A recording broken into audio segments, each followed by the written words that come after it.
let's talk about this Shangela story that came out. So I was minding my business, and I was not expecting this tea to come out yesterday.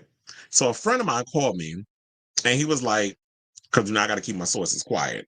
A friend of mine called me, and it was like, "Did you see this story about Shangela and her being accused of sexual assault?" I was like, "No."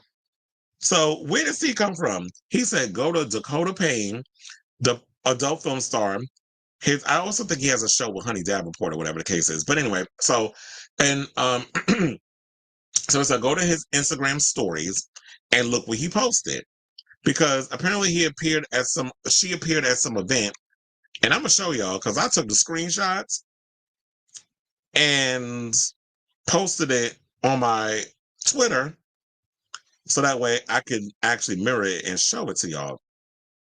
So he posted, guess if you're widely accused of SA, you can go to PV. So um Shangela was at the Alma Resort, and you see this muscle guy here, she's actually in front of him. So it was like in motion when she was walking. So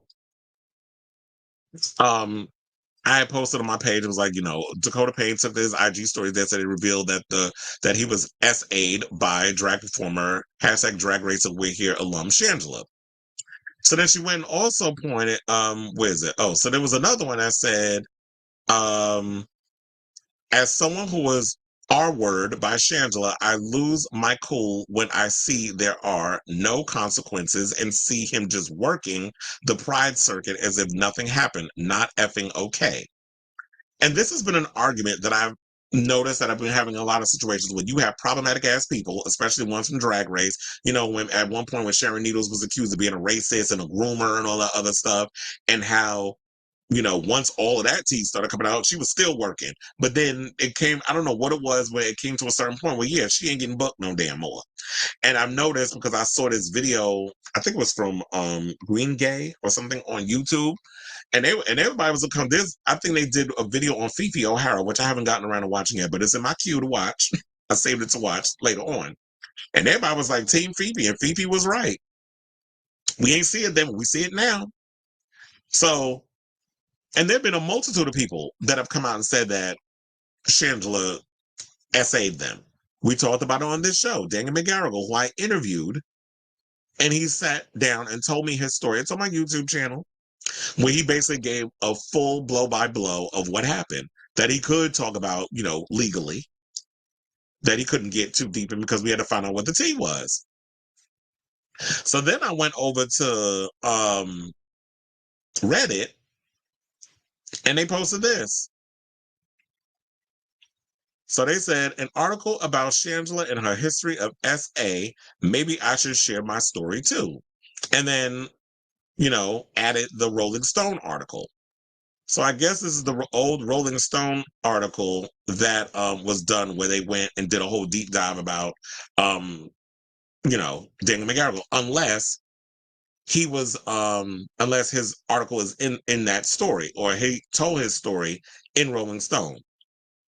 So I have not heard any of the gay blogs and stuff pick this up, and I wasn't sure if he actually went and told anybody, whatever the case was. But from what I'm hearing is that there was somebody that he was close to that's on Drag Race and I was like, well, how do they feel about it? Because I asked a friend of mine. He's like, well, Dakota did tell them the story, and the queen, who I'm not going to mention, believed him.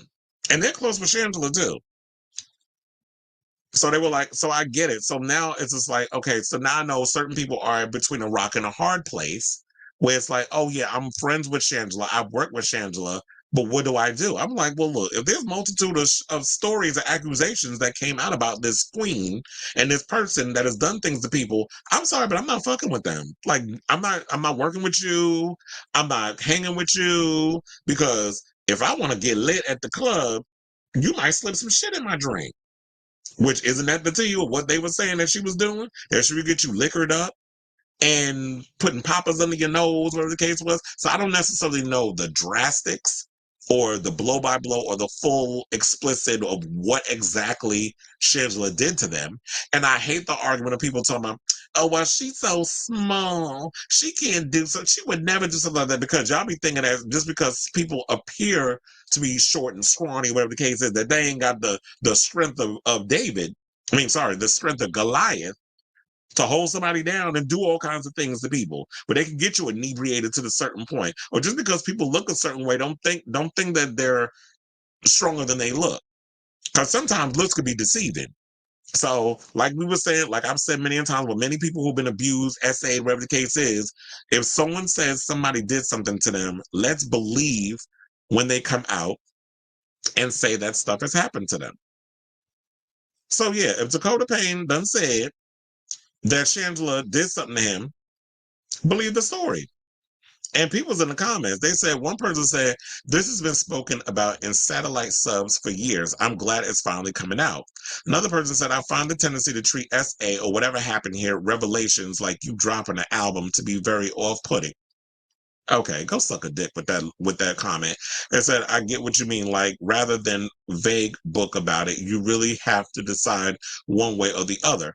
I feel like stop telling people how they should expose or express their trauma or their assault. If you're gonna put, I do agree sometimes where it's like, if you're gonna put something out there, then if you're gonna tell the tea, tell all of it.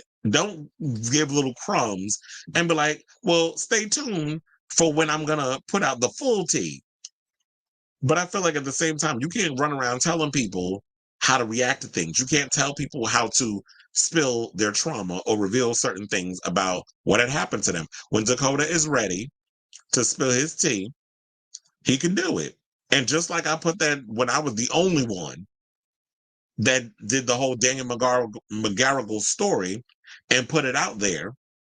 And then he messaged me in private and was like, thank you, because people had let him know that I had talked about his story. And he was like, he thanked me in private and all this other stuff, and told me some other things that were not, that I didn't have all the details to. And I put it out there. If you ready to come out and tell your story, I'm here. Let me know whenever you're ready. And that's the same olive branch I'll leave to Dakota. If he's ready to come out and tell his side of the story or what happened to him, and this is a safe space, I leave it open to you to want to come on here and tell your story. And so, shout out to him. And I feel like just because someone is a sex worker does not mean that their situation is less valid. So there's that. So shout out to you, sir. And I will definitely keep you abreast of this story